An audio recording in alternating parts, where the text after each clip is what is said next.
ہرنی شیر سے زیادہ تیز رفتار ہوتی ہے لیکن شکار ہو جاتی ہے، کیونکہ بار بار وہ پیچھے مڑ مڑ کر دیکھتی ہے کہ شیر کہاں تک پہنچا۔ ایسا کرنے سے اس کی رفتار کم ہو جاتی ہے، بلکہ اسی طرح جب ہم زندگی کے سفر پر رواں دواں ہوں تو بار بار ماضی میں جھانکنے سے ہمارا صرف اور صرف نقصان ہوتا ہے۔ اس غریبی سے پناہ مانگو جو مایوس کر دیتی ہے، اور اس امیری سے پناہ مانگو جو مغرور کر دیتی ہے۔ رشتہ نبھانا ہے تو دو آنکھوں کی طرح نبھاؤ، ساتھ جاگتی ہیں ساتھ سوتی ہیں، ساتھ ہنستی ہیں ساتھ روتی ہیں، اور پھر ایک دن ساتھ ہی ہمیشہ کے لیے بند ہو جاتی ہیں۔ اچھے انسان کی سب سے پہلی اور سب سے آخری نشانی ہے کہ وہ ان لوگوں کی بھی عزت کرتا ہے جن سے کسی قسم کے فائدے یا مفاد کی توقع نہیں ہوتی۔ انسان پر جب اچھا وقت آتا ہے تو بھولنے والی چیزوں میں سب سے پہلے اپنی اوقات بھولتا ہے۔ کچھ ایسے بن جاؤ کہ تمہیں دیکھنے والے تمہاری تربیت کرنے والے کے حق میں دعائیں کریں۔ 4 طرح کے بندوں سے ہمیشہ دور ہی رہیں: جو آپ سے جھوٹ بولے، جو آپ کی عزت نہ کرے، جو آپ کو استعمال کرے، جو آپ کو ہمیشہ نیچا دکھائے۔ تنقید ہضم نہ ہو تو ناراضگی شروع، دکھ ہضم نہ ہو تو نا امیدی شروع، سکھ ہضم نہ ہو تو عیاشی شروع، اگر کھانا ہضم نہ ہو تو بیماری شروع، دولت ہضم نہ ہو تو فیشن شروع، بات ہضم نہ ہو تو چغلی شروع، تعریف ہضم نہ ہو تو تکبر شروع۔ ایک غلام تھا، ایک دن وہ کام پر نہ گیا تو اس کے مالک نے سوچا کہ مجھے اس کی تنخواہ میں کچھ اضافہ کر دینا چاہیے تاکہ وہ اور دل جمی سے کام کرے اور آئندہ غائب نہ ہو۔ اگلے دن مالک نے اس کی تنخواہ سے زیادہ پیسے اسے دیے جو اس نے خاموشی سے رکھ لیے، لیکن کچھ دنوں بعد وہ دوبارہ غیر حاضر ہوا تو اس کے مالک نے غصے میں آ کر اس کی تنخواہ میں کیا گیا اضافہ ختم کر دیا اور اس کو پہلے والی تنخواہ ہی دی۔ غلام نے اب بھی خاموشی اختیار کی تو مالک نے کہا، جب میں نے اضافہ کیا تو تم خاموش رہے، اور اب جب کمی کی تو پھر بھی خاموش ہو کیوں؟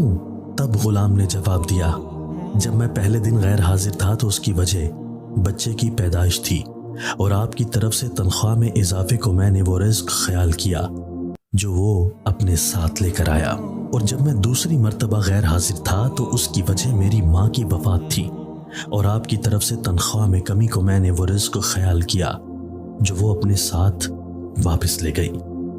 پھر میں اس رزق کی خاطر کیوں پریشان ہوں جس کا ذمہ خود اللہ نے اٹھایا ہوا ہے۔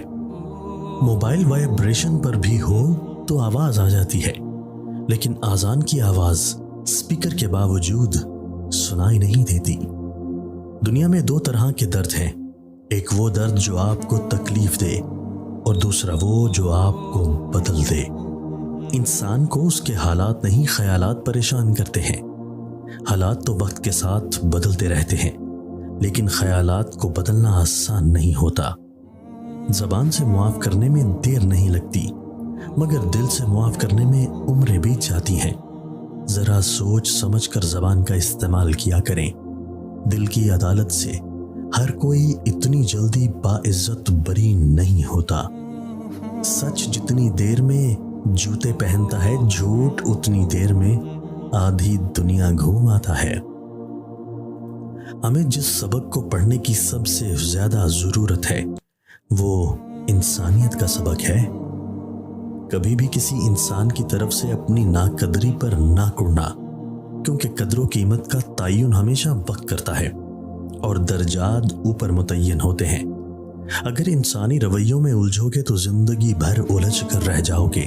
بس عیب اور غیب کے جاننے والے کے ساتھ اپنے معاملات سلجھائے رکھو، ساری الجھنیں اور مسائل دور ہو جائیں گے۔ جب حالات بہت تکلیف دہ ہوں اور دماغ میں منفی خیالات بھر جائیں، جنہیں سوچ سوچ کر آپ کا دماغ جواب دینے لگے اور آپ ہمت ہارنے لگیں، تو بس کچھ پل کے لیے یہ بات سوچیں، یہ دنیا ہے جنت نہیں۔ یہاں ہر شخص کو امتحان کی بھٹی میں خود چلنا پڑتا ہے۔ دیر لگے گی مگر صحیح ہوگا، تمہیں جو چاہیے نا وہی ہوگا۔ دن برے ہیں مگر زندگی تو نہیں، صبر رکھو، یقین کرو، سب اچھا ہوگا۔ ہاتھوں کی خوبصورتی کے لیے اپنے ہاتھوں سے صدقہ دیں، آواز کی خوبصورتی کے لیے قرآن کی تلاوت کریں اور چہرے کی خوبصورتی کے لیے وضو کریں۔ اچھے کام ہمیشہ صدقہ جاریہ ہوتے ہیں، ہر حادثے میں وہ آپ کے آگے ڈھال بن جاتے ہیں۔ دنیا کے اس بازار میں سب کچھ مل جاتا ہے، لیکن باپ کا سایہ اور ماں جیسی جنت کبھی نہیں ملتی۔ سجدہ خوشی کا ہو یا غم کا، توفیق ملنا ہی بڑی بات ہے۔ ہمارا گھر چاہے کتنا ہی بڑا ہو، کپڑے کتنے ہی مہنگے اور خوبصورت ہوں، ہم کتنے ہی امیر ہوں، لیکن ہم سب کی قبریں ایک ہی جیسی ہوں گی۔ مضبوط رہیے، مثبت رہیے، خوش رہیے۔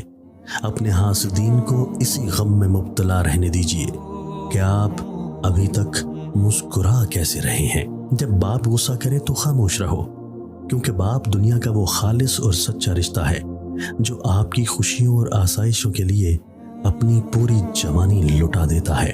اور جب ماں غصہ کرے تو یہ 3 کام لازمی کرو۔ جب ماں غصہ کرے تو کبھی آگے سے جواب مت دو۔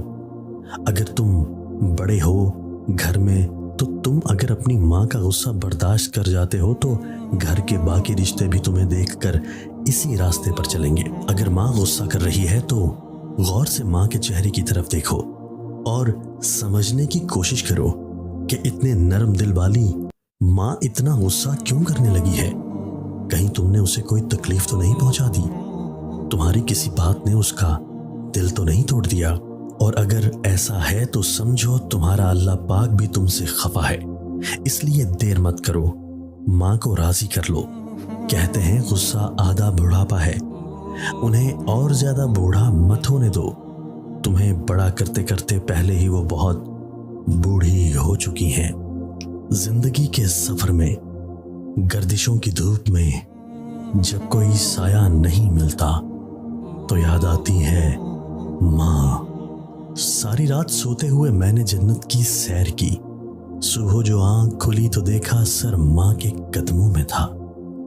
اے رات مجھے ماں کی طرح گود میں لے لے، دن بھر کی مشقت سے بدن ٹوٹ رہا ہے۔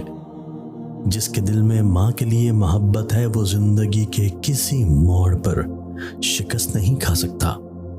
لبوں پہ اس کے دعا نہیں ہوتی، بس ایک ماں ہے جو خفا نہیں ہوتی۔ رشتوں میں سب سے افضل رشتہ اور درجہ ماں کا ہے۔ یہ جو ماں کی محبت ہوتی ہے نا، یہ سب رشتوں کی ماں ہوتی ہے۔ یہ کہہ کر میں فرشتوں سے جنت میں چلا جاؤں گا کہ میں اپنی ماں کے قدموں کے نشان ڈھونڈ رہا ہوں۔